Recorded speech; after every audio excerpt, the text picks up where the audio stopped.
Muy buenas tardes, señoras y señores.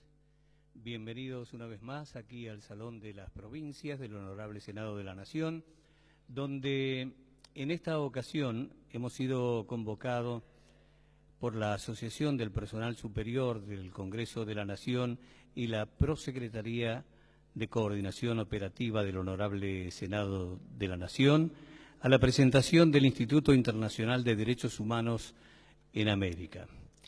Participan en la oportunidad, juntamente con quienes han convocado en esta oportunidad, don Daniel Herrendorf, fundador del Instituto Internacional de Derechos Humanos América, don Juan Carlos Febres, como presidente del Consejo de Gobierno del Instituto y la Secretaría de Rectores, la señora senadora nacional mandato cumplido, Norma Morandini, miembro del Consejo Académico y presidenta del Observatorio de Derechos Humanos del Honorable Senado de la Nación.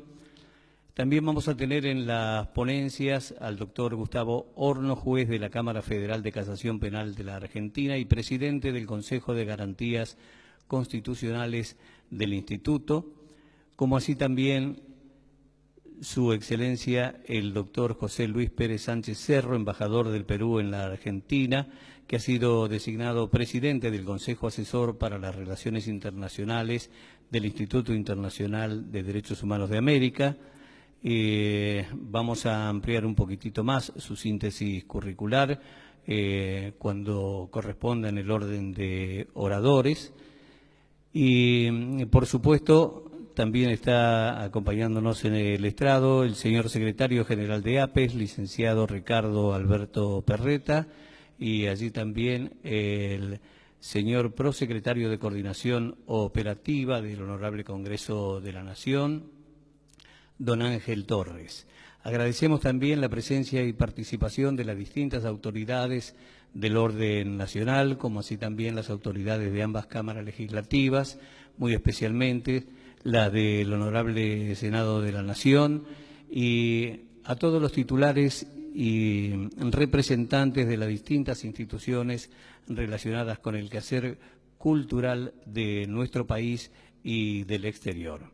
Muchísimas gracias a todos nuevamente por la participación. Vamos a invitar primeramente a introducirnos en el tema que hoy ocupa aquí el Salón de las Provincias al señor coordinador de la Comisión de Eventos Especiales de la Asociación del Personal Superior del Honorable Congreso de la Nación, Marcelo Javier Perreta. Por favor.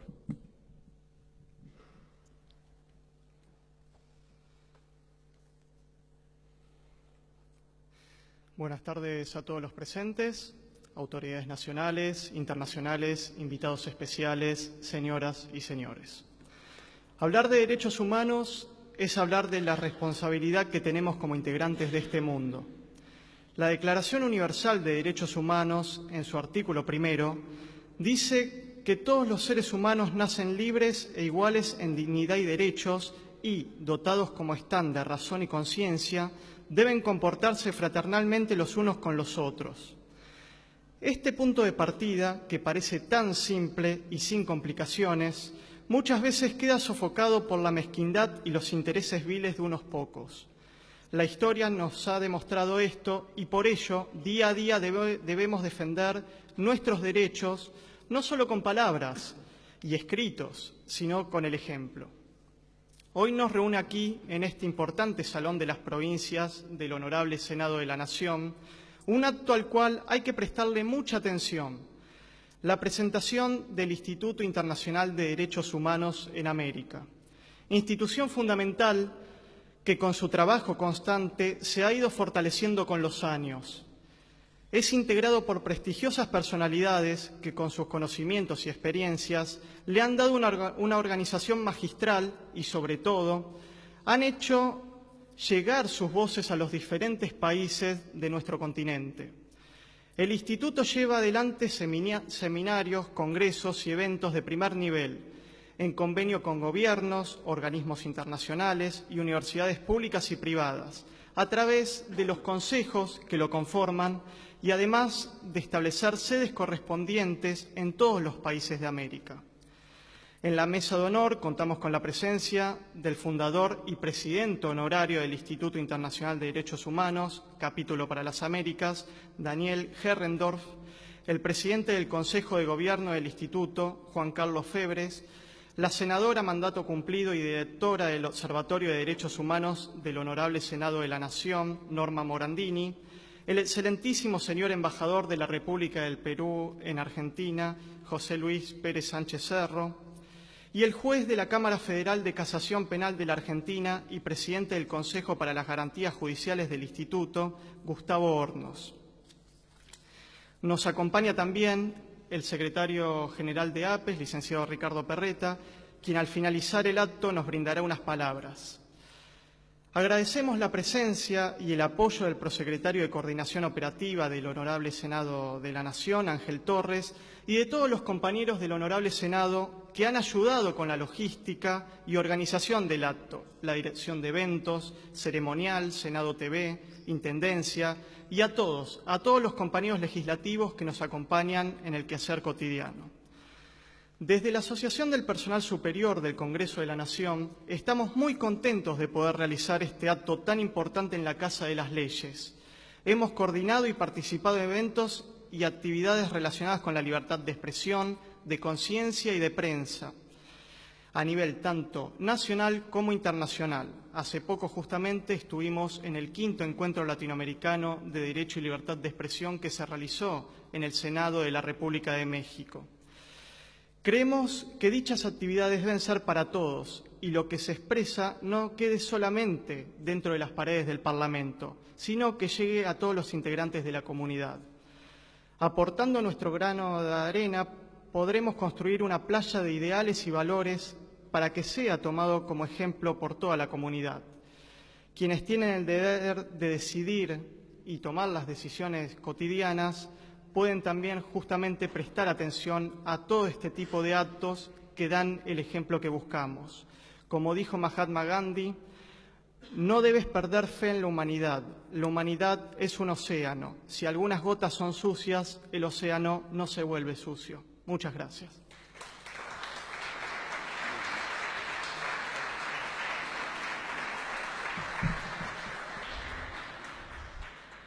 Vamos a invitar a continuación al uso de la palabra al señor fundador del Instituto Internacional de Derechos Humanos América, don Daniel Herrendorf.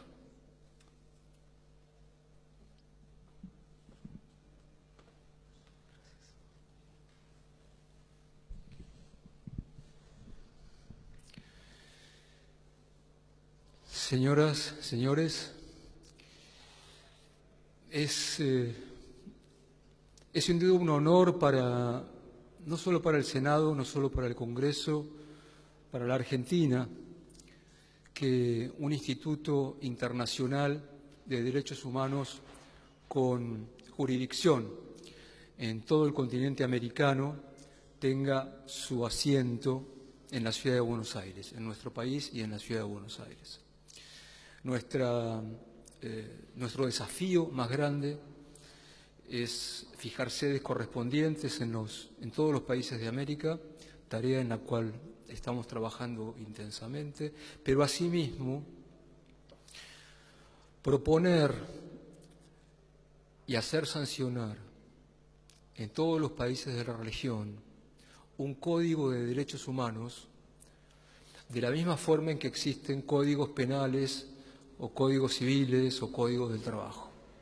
Ustedes se preguntarán por qué un código de derechos humanos que recopila finalmente la misma letra de los tratados internacionales, de los pactos y de las convenciones por todos conocidos. Por una razón muy sencilla.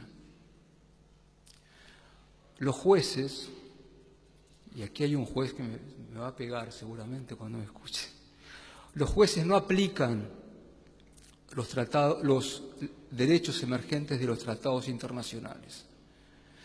Muchas veces por desconocimiento, normalmente por la falta de costumbre que existe en el Poder Judicial de aplicar derechos emergentes de tratados, derechos emergentes de convenciones. Aplican la ley interna. Para subsanar este fracaso del derecho internacional público, el Comité de Expertos de Naciones Unidas muchas veces ha recomendado a todos los países miembros del organismo sancionar un código de derechos humanos. Nunca se ha hecho. Nunca se ha hecho. Nosotros estamos en la tarea de proponer un proyecto en ese sentido y tenemos la esperanza de que algunos parlamentos del continente lo traten como lo están tratando en este momento en algunos países, con el objeto de sancionarlo. Los derechos humanos en este momento nos enfrentan a nosotros mismos, ya sean como ciudadanos o como promotores de derechos humanos, a una discordia muy extraña, como si tuviéramos el corazón partido. Por un lado, hay una inmensa cantidad de, como decía hace un rato, tratados, pactos, convenciones, protocolos, que declaran una inmensa cantidad de derechos. Y por el otro lado, estamos viviendo una época que sin duda en el mundo entero es una de las más graves en materia de derechos humanos. Nunca la miseria fue tan grande como ahora. Nunca la brecha entre ricos y pobres fue tan grande como ahora. En este momento hay 60 millones de desplazados, 60 millones de desplazados en el mundo. Nunca antes había habido tantos desplazados. El mundo produce alimentos para 6 mundos y sin embargo le estamos dando de comer al 10% de la población. Normalmente las Naciones Unidas hacen un examen de las guerras calientes y frías que se llevan a cabo en el mundo cada año. Nunca antes, repito, nunca antes había habido simultáneamente tantas guerras frías y calientes en el mundo entero como ahora. Todos los días mueren entre 10 y 20.000 niños por hambre o por enfermedades perfectamente curables.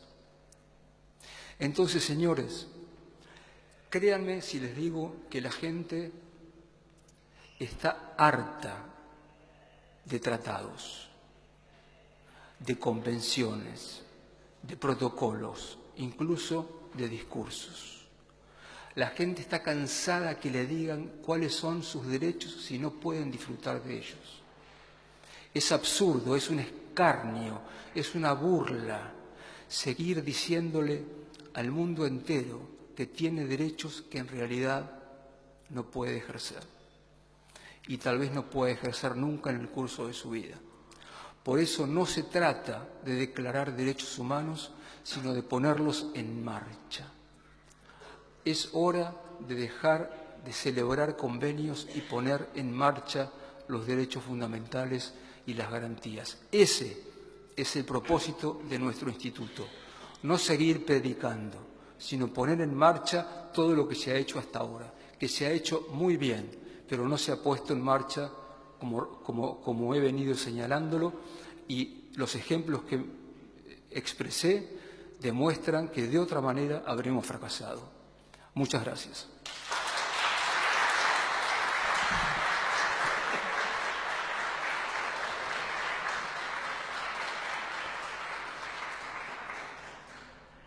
Y vamos a tener a continuación la palabra del miembro del Consejo Académico, senadora nacional mandato cumplido, presidenta del Observatorio de Derechos Humanos del Honorable Senado de la Nación, Norma Morandini.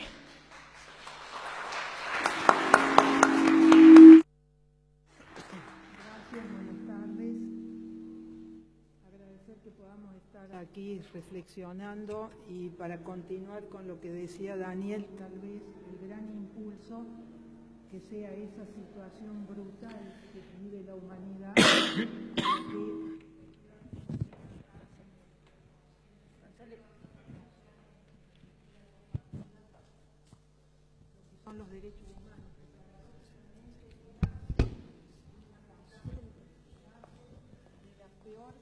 tragedia del mundo moderno, como fue en el siglo pasado el nazismo y la Segunda Guerra Mundial.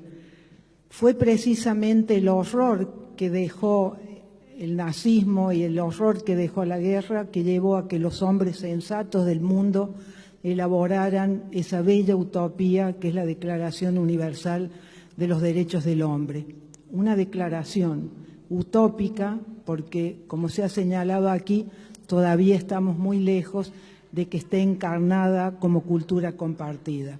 Sin embargo, gracias a ese impulso, tuvimos que esperar. Es cierto que los tratados son lentos, es cierto que esta lucha del hombre por su libertad, que también es su historia, demoró al punto tal que recién tuvimos que esperar en los años 66, en los años 60, que surgieran ya con fuerza la Declaración Internacional de los Derechos Civiles y la Declaración de los Derechos Económicos y Sociales, que vamos a cumplir 50 años. Pero esto hace recordar a lo que decía Thomas Hobbes, decía que los acuerdos sin espadas eran puras palabras. Y si uno mira los tratados, dice que cuánta palabra hay en los tratados. Sin embargo, estos tratados, que efectivamente son muchas palabras, han tenido una fuerza moral al punto que han encadenado jurídicamente a los países, y teniendo ya los comités de derechos humanos, yo creo que eso ha sido un gran impulso en el sentido de que es la humanidad la que, bueno, no han sido las espadas las que nos han llevado a tener estos tratados que obligan a las naciones a dar cuál es el estado de su nación de derechos humanos para no ser avergonzados frente a la comunidad de naciones. Pero para trasladarlo a nuestro país, también fue una tragedia, como fue el terrorismo de Estado, el que nos dio a los argentinos una idea de democracia que era ajena a nuestra cultura y nuestra tradición política. Y en ese sentido quiero aprovechar que está acá Alicia Pierini para hacer mi homenaje a lo que fueron estos hombres que en el año 94, cuando se reformó la Constitución, que teníamos un presidente que no se quería ir y otro presidente que quería limitar el poder del presidencial, y que sin embargo lo que nos sonaba como espurio, la palabra pacto, todavía tenía ese carácter de que era algo hecho a espaldas de la ciudadanía. Ya hemos incorporado la palabra acuerdo, la ciudadanía, todos empezamos a usar como algo bueno, como algo virtuoso la palabra de acuerdos. En el núcleo básico de coincidencias no estaba en el tema de los derechos humanos. Y sin embargo, homenajeo en Alicia, es decir, hubo un grupo de personas, de abogados, de activistas de derechos humanos que habían trabajado en la tragedia que nos dejó el terrorismo de Estado y que de alguna manera, no sé si la metáfora sirve, pero casi por la ventana pusieron en la Constitución esta subordinación o esta jerarquía constitucional que nos han dado los tratados. Y yo creo, por no ser abogada y por haber llegado a los derechos humanos por la denuncia de su violación y poder haber aprendido a lo largo de la vida legislativa la riqueza jurídica, filosófica, de tener el corazón de nuestra Constitución, todos estos tratados que han sido un gran impulso democratizador. Si hay algo progresista en nuestro país es precisamente esta Constitución reformada del año 94, que tiene los tratados internacionales y que nos ha dado un gran impulso. Lo que no quiere decir que esto sea ya un proceso agotado, al contrario, estamos muy alejados de que efectivamente tengamos los tratados y tengamos esta jerarquía constitucional y esta filosofía, como se decía al inicio, que parece simple, pero que tiene una hermosa belleza en el sentido de que las personas solo portan derechos por su condición de personas. Y eso es decir, qué visión y qué versión más alta de lo humano se puede tener de que son las personas que portan derechos y que no son los gobernantes que vienen con una canastita a distribuir derechos, sino que están obligados a garantizar lo que está escrito y lo que está consagrado en nuestra Constitución. Tengo que decirles también que mi experiencia en esta casa me hizo descubrir cómo hay una gran tensión entre los derechos y lo que es el federalismo.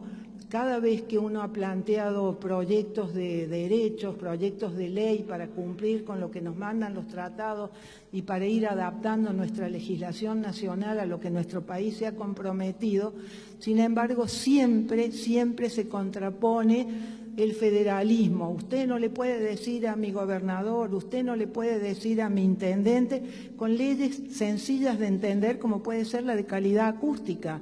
Hace 10 años que este Congreso no consigue sancionar una ley de calidad acústica, que es una ley de presupuestos mínimos, que son los derechos ambientales consagrados, que no se puede contraponer, no hace falta dinero, hace falta un ordenamiento de que usted no puede poner la fábrica al lado de donde la gente duerme, cuando sabemos ya que no es un tema de sonido, que hay un tema de ruido, que da enfermedad.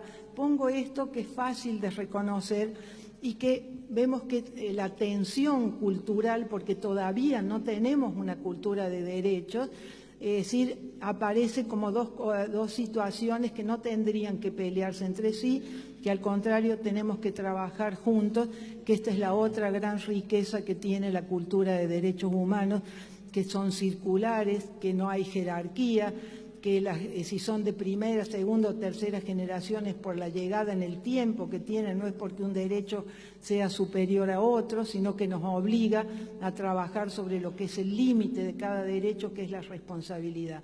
De modo que me parece que estamos en un momento auspicioso de saber que tenemos que construir una auténtica cultura de derechos humanos. Y una auténtica cultura de derechos humanos es la que tiene valores que compartimos todos, que no dependen del lugar político ni la visión que se tenga. Tenemos que trabajar para que efectivamente la educación en derechos humanos sea para lo que se preguntan todos los activistas de derechos humanos en el mundo: ¿para qué los derechos humanos? Si no es para construir ciudadanía, si no es para construir una cultura de paz. No hay nada más antagónico a una filosofía jurídica de derechos humanos que la igualdad, el derecho a decir. No podemos invocar los derechos humanos y negar el decir del otro. En nuestro país todavía los derechos humanos connotan con la muerte, connotan con todo lo que nos ha pasado. Nos pasa entre nuestra gente, en la ciudadanía, es muy fuerte la idea de que cuando se habla de derechos humanos se habla de los juicios a los represores. Y esos son los juicios. Por suerte nuestro país ha ido muy lejos, ha ido más lejos que otros países en la región, pero me parece que nos falta trabajar seriamente en que esto se convierta un poco en lo que nos decía Daniel, en el sentido que no es que los tratados no sirven, tenemos que respetarlos, tenemos que incorporarlos entre nuestras leyes nacionales, pero sobre todo tienen que ser una cultura compartida. Y yo me quedo con algo de donde vengo. Recuerdo que cuando periodista recorría la región en el fin de las dictaduras, fui a Chile y la Vicaría de la Solidaridad, que había sido, es decir, que denunció todas las violaciones a los derechos humanos. Recuerdo que cuando salí, una persona me regaló una tarjeta que tenía toda la estética de la época de Carpani, esos dibujos de trazos gruesos, y abajo decía: si me dan a elegir entre el pan y la libertad, elijo la libertad, porque con la libertad puedo pedir el pan. De modo que yo celebro que estemos en esta instancia de que podamos empezar a trabajar en continuidad, porque decir, si he homenajeado porque es la persona que conozco, porque fui descubriendo su trabajo, porque es decir, el haber sido pionero en tiempos de miedo, en tiempos que era muy difícil, yo creo que esto es como una antorcha que se da para que otros sigan y sigamos construyendo ya no solo memoria, verdad y justicia, sino que tengamos una cultura de paz y de ciudadanía. Muchísimas gracias.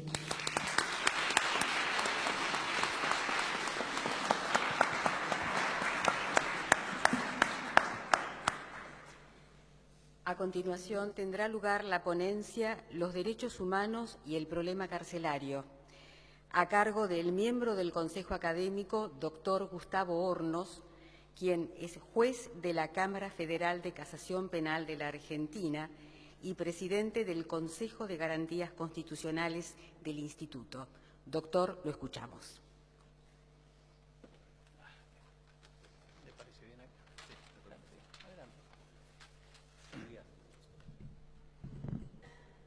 Buenas tardes a todos. Bueno, a menos de un mes del aniversario de los 200 años de independencia nacional, estar aquí hoy hablando en el Congreso para un juez que cree en la democracia representativa, que cree en la República Federal, que cree en la división de poderes, es un gran honor. Yo quiero agradecer a las autoridades, a los compañeros parlamentarios, a las autoridades del Instituto, del Congreso Nacional, por esta oportunidad de hacer uso de la palabra en este emblemático edificio representativo de las libertades, representativo del derecho, representativo, como se dijo, de la Casa de las Leyes. Al doctor Daniel Herndorf, un especial agradecimiento y reconocimiento y felicitación por su esfuerzo constante, permanente, como diría Ulpiano, en procura de la protección de los derechos, por la creación de este instituto que es representativo del Instituto Internacional de Derechos Humanos y porque tiene su sede en nuestra República Argentina, para toda América. Herrendorf, seguramente ustedes ya lo saben, es un discípulo de un distinguido filósofo del derecho que era Carlos Cosio, cuyas líneas trascendentales acerca de la filosofía del derecho compartimos. Nosotros estamos convencidos de que la persona humana es el eje del sistema jurídico. Y desde esta perspectiva es que analizamos el derecho y la realidad. En relación a lo que dijo recién justamente Daniel acerca de la no aplicación de los tratados internacionales, me parece interesante señalar que desde el año 96 venimos sosteniendo que por ley aplicable en materia de enjuiciamiento penal debe considerarse a la Constitución Nacional, a los tratados internacionales de derechos humanos y al Código Procesal Penal de la Nación. Es decir, venimos postulando una interpretación armónica de estos instrumentos en orden jerárquico para siempre buscar la supremacía de la Constitución y de los derechos que de ella emanan, de las garantías constitucionales. Bueno, el tema de los derechos humanos, desde ya que atraviesa la totalidad de la temática de la vida humana, del derecho, claro, atraviesa todas las disciplinas, las materias, es el eje central, el eje medular de análisis. Ya no es posible analizar, sin analizar el tema de derechos humanos, ninguna materia relativa a lo que es derecho, a lo que es sistema jurídico. Y esto particularmente se presenta en el derecho penal, que es la manifestación máxima plena del poder del Estado. Es decir, la imposición de una pena, la imposición de una prisión preventiva, la imposición de una detención, es un ejercicio de poder estatal de máxima magnitud. De manera que allí es donde se presentan en crisis las garantías que nosotros venimos analizando brevemente. Fíjense que el mismo Código Penal, el sistema que nosotros tenemos, el Código Penal, está dividido en capítulos que protegen bienes jurídicos, la vida, la propiedad, la dignidad de la persona, la integridad corporal, la integridad sexual, la identidad, la libertad. Y estos bienes jurídicos que el Código Penal protege mediante la creación de figuras penales son derechos fundamentales que la Constitución establece. Es decir, que el Código Penal los toma de la Constitución. Y el sistema constitucional y el sistema necesariamente de enjuiciamiento penal tiene que ser conforme a la Constitución, cuyo análisis, como decía nuestro amigo Vidal Campos, debe hacerse desde la Constitución Nacional. Hoy el respeto de las garantías es un imperativo Tenemos que consolidar lo que tenemos y tenemos que avanzar en esto. No es posible retroceder. El sistema es irretroactivo y tenemos que avanzar entonces en el reconocimiento de los derechos y, como a nosotros nos gusta decir, en acercarnos a la realidad de lo que ocurre. La propuesta del doctor del Instituto es hoy hablar de temas carcelarios. Muy bien. Todos estos derechos que están establecidos en la Constitución rigen también, salvo la limitación de la libertad ambulatoria, para las personas que están privadas de su libertad. La persona que está privada de su libertad tiene todos los derechos y la Constitución debe protegerla, así como cualquiera de las leyes, dentro de la cárcel. Nosotros hemos procurado hacer un control en dos planos de las personas privadas de su libertad. El control jurisdiccional, propiamente dicho, lo que hemos llamado control de la ejecución penal judicial más amplio y efectivo posible, que ha sido receptado por la Corte Suprema ya en el año 2005, en un reconocido caso Romero Cacharane, y también en el plano de acercarnos a la realidad, en el plano de hacer territorio. Me refiero brevemente a que unos años atrás hemos conformado algunos jueces de diversas instancias, entre los que están jueces de la Cámara Federal de Casación, jueces de tribunales orales, jueces de ejecución penal, jueces de casi todas las cámaras de apelaciones del país, la Procuración General de la Nación, que envía a sus fiscales, particularmente los fiscales contra la violencia institucional, la Defensoría General de Casación, la Defensoría General de la Nación, por intermedio de su Comisión de Cárceles, la Procuración Penitenciaria Nacional. Hemos conformado una alianza que podríamos llamar alianza gubernamental, alianza de funcionarios del poder, en la que incluimos a la sociedad civil mediante la incorporación del Colegio Público de Abogados y de una ONG de reconocida experiencia en temas carcelarios, que es el Centro de Estudios Legales y Sociales, como órganos consultivos. Es una alianza del poder y con la sociedad civil, con el objeto de proteger de la manera más amplia posible los derechos humanos de las personas privadas de su libertad.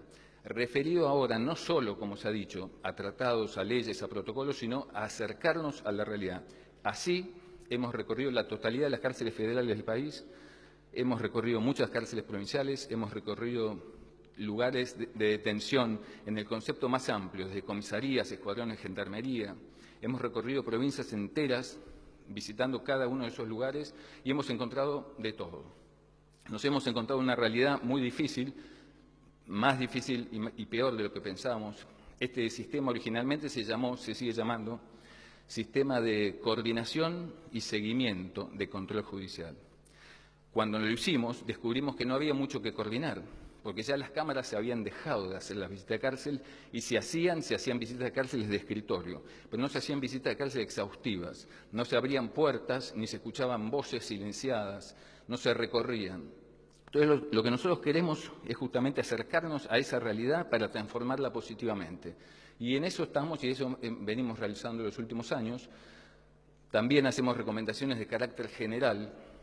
Sobre la primera que se hizo es justamente la protección de la vida humana de las personas privadas de su libertad, porque habíamos descubierto que no siempre que moría una persona privada de su libertad se hacía una denuncia, se judicializaba, se investigaban los motivos de esa muerte. En general eran muertos sanos y jóvenes de muerte natural, es decir, una persona de 25, 26, 27 años que moría de muerte natural y muchas veces extramuros en un hospital, pero nadie investigaba qué había pasado antes, no se hacía autopsia. Nosotros hicimos una recomendación que fue acatada por los principales servicios penitenciarios, el federal, el de la provincia de Buenos Aires, de que toda persona privada de su libertad que fallece va a ser objeto de investigación. El objeto procesal es por qué se produjo esa muerte. Hicimos otras recomendaciones sobre la cuestión de salud, que son muy amplias, con intervención de médicos y especialistas, de la Procuración General de la Nación. Hicimos una invitación general, porque también acá lo que se busca es un cambio cultural a nivel judicial y también a nivel penitenciario acerca de lo que estamos hablando, acerca de la persona humana privada de su libertad, el carácter de persona humana a quien se encuentra privado de su libertad. Porque pareciera en algún punto que la persona privada de su libertad está visto como un enemigo. Y es paradójico la cantidad de cosas que hemos encontrado. Ahora, volviendo un paso atrás a los monitoreos. Los monitoreos son un instrumento idóneo y útil para la prevención y para la protección de los derechos humanos. Nosotros recorremos hablamos con los internos, nos hacemos abrir todas las puertas porque vamos desde el poder. Y recorremos, no hacemos una visita guiada, recorremos lo que nosotros decidimos recorrer. Muchas veces tenemos alguna información de la Procuración Penitenciaria y demás, sabemos dónde los sectores más conflictivos y allí vamos. Hablamos con las personas que nunca han visto un juez y vemos la situación en la que realmente se encuentran. Personas que nunca han sido escuchadas, que nunca han sido oídas, que nunca han sido vistas por nadie y que están quizás hace años en una situación absolutamente intolerable y contraria a todas las leyes y protocolos de las que estamos hoy aquí mencionando. Este acercamiento al territorio nos ha llevado, como le dije, a todo el interior del país, pero prácticamente la mayoría de los presos federales están en el conurbano muy cercano. Por eso es muy importante que formen parte de este sistema la Cámara Federal de La Plata, en cuya jurisdicción se encuentran muchas de las grandes unidades. Hemos hecho recientemente la sexta recomendación, que es sobre la cuestión de género en contextos de encierro. Acabamos de venir de la provincia de Mendoza, provincia muy querida, donde visitamos las unidades penitenciarias provinciales. Ese primer día nos presentamos en la Corte Suprema, fuimos recibidos por el presidente y algunos ministros, porque respetamos las autonomías provinciales y nosotros somos jueces, fiscales, defensores federales. Les expresamos qué veníamos a hacer y los invitamos a acompañarlos. Fuimos a 5 unidades en 48 horas. Es decir, Boulogne-sur-Mer, San Felipe, en San Felipe hay una unidad de jóvenes adultos, que son 3, y al día siguiente fuimos a la cárcel de Almafuerte y la cárcel de mujeres del Borbollón. Y encontramos algunas cosas muy paradójicas que ya conocíamos y que habíamos visto acá, más allá de la situación especial de sujeción y de violencia innecesaria que existe, por esta cuestión cultural de ver al interno, como se le llama, como un enemigo, negarle todo lo posible. Hemos encontrado, por ejemplo, respecto de la cuestión de género, cosas que pueden parecer pequeñas. Los útiles de higiene que se entregan semanalmente a cada una de las personas privadas de su libertad, para varones y para mujeres son los mismos. Y todos sabemos que las mujeres necesitan otras cosas. Sin embargo, el presupuesto se gasta así, son iguales. Aunque sean mujeres jóvenes y todos sepamos que necesitan cosas distintas, se les da lo mismo. Una máquina de afeitar, un jabón. Estas son cuestiones que hay que cambiar. Claro, quizás en los grandes tratados internacionales no figuran estas cuestiones. Nosotros cuando fuimos a la cárcel de mujeres de Ezeiza, habíamos, en una visita anterior, encontrado situaciones muy difíciles, que por suerte fueron oídas por el señor ministro de Justicia del momento, que removió, mientras nosotros estábamos allí, al director. Y volvimos, porque la idea es hacer un seguimiento. Estas cuestiones de violencia fueron muy graves, pero las dejamos para otro día, o no quiero aburrirlos con relato. Pero quisiera contarles una cosa. Cuando volvimos por segunda vez nos encontramos con una situación mucho más aliviada. Muy bien. Recorrimos la unidad, hicimos algunos señalamientos, fuimos a ver la parte de sanidad y hablamos con el director médico. Y le preguntamos, ¿tienen ustedes aquí los programas preventivos propios del género femenino que se hacen a la mujer en libertad? La respuesta, tenemos un programa muy completo. Ah, le digo, bueno, muy bien. Este programa es del Ministerio de Salud. Vea, no sé de qué ministerio es, pero es muy completo. Bueno, muy bien, le digo, tenemos acá 500 legajos de las personas privadas de su libertad. La señora secretaria ahora va a tomar 10 y vamos a constatar qué examen se hizo cada uno.